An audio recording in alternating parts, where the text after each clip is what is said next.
দেখছেন বিস club biscuit presents প্রবাস কণ্ঠ prime news. Dari Rohingya, Bangladesh, Aceh dan sebagainya yang kita katakan berniaga di warung-warung, di pasar borong.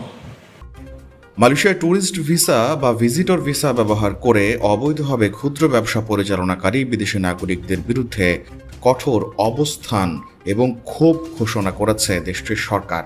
প্রধানমন্ত্রী দাতুশ্রী আনোয়ার ইব্রাহিম স্পষ্ট জানিয়ে দিয়েছেন, স্থানীয় নাগরিকদের কর্মসংস্থান ও ব্যবসায়িক সুযোগ হুমকিতে ফেলে কোনো বিদেশিকে এই ধরনের অবৈধ কর্মকাণ্ড পরিচালনা করতে দেয়া হবে না এবং এ বিষয়ে সরকার কোনো আপোষ করবে না। আজ পত্রজায় যোগাযোগ মন্ত্রণালয়ের কর্মকর্তা ও কর্মচারীদের সঙ্গে এক মাসিক সভায় বক্তব্য দেওয়ার সময় প্রধানমন্ত্রী আনোয়ার ইব্রাহিম এই উদ্বেগের কথা জানান। তিনি বলেন, বহু বিদেশি পর্যটক হিসেবে দেশে প্রবেশ করে পরবর্তীতে coffee shop, mechanic shop, air conditioner মেরামত এবং অন্যান্য ছোটখাটো ব্যবসা খুলে বসেছেন, যা অত্যন্ত উদ্বেগজনক। এর আগে আমরা রোহিঙ্গা, বাংলাদেশ এবং ইন্দোনেশিয়া থেকে আসা নাগরিকদের নিয়ে এই সমস্যার মুখোমুখি হয়েছিলাম, যারা স্থানীয় বাজার বা ছোট দোকানে ব্যবসা শুরু করায় সমস্যা তৈরি হয়েছিল। মানবিক দৃষ্টিকোণ থেকে আমরা ব্যবস্থা নিলেও এটি আমাদের স্থানীয় তরুণদের কর্মসংস্থানের বাধা সৃষ্টি করেছে।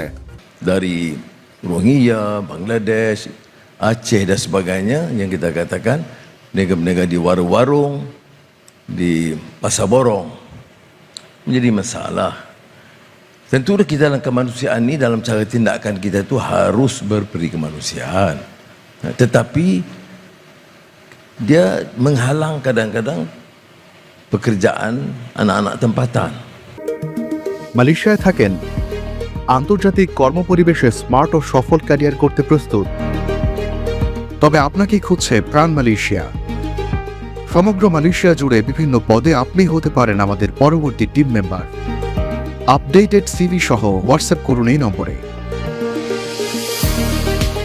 প্রধানমন্ত্রী আনোয়ার ইব্রাহিম আরও উল্লেখ করেন, বর্তমানে প্রবণতা ব্যাপক হারে বৃদ্ধি পেয়েছে। বিশেষ করে চীন থেকে বহু মানুষ ট্যুরিস্ট ভিসায় এসে সাধারণ মেকানিক, গাড়ি মেরামত, শীতাতপ নিয়ন্ত্রণ যন্ত্র মেরামত, কফি শপ এবং ক্ষুদ্র কোম্পানি পরিচালনার মতো ছোট ছোট ব্যবসা শুরু করেছে।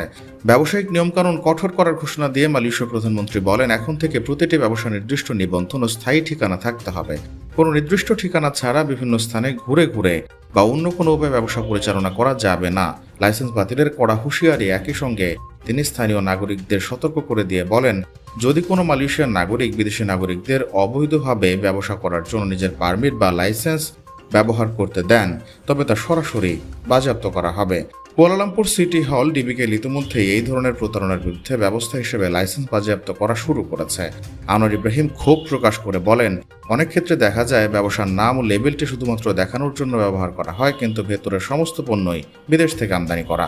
ফলে স্থানীয় অর্থনীতির বা দেশীয় ব্যবসার এতে কোনো স্বার্থ বা অবদান থাকে না। এই পরিস্থিতি নিয়ন্ত্রণে আনতে এবং অবৈধ ভিসা পারমিটের ব্যবহার বন্ধ করতে প্রধানমন্ত্রী দেশের বিভিন্ন মন্ত্রণালয় এবং সংশ্লিষ্ট সংস্থাকে অবিলম্বে সমন্বিত ও কঠোর আইনি পদক্ষেপ নেওয়ার নির্দেশ দিয়েছেন।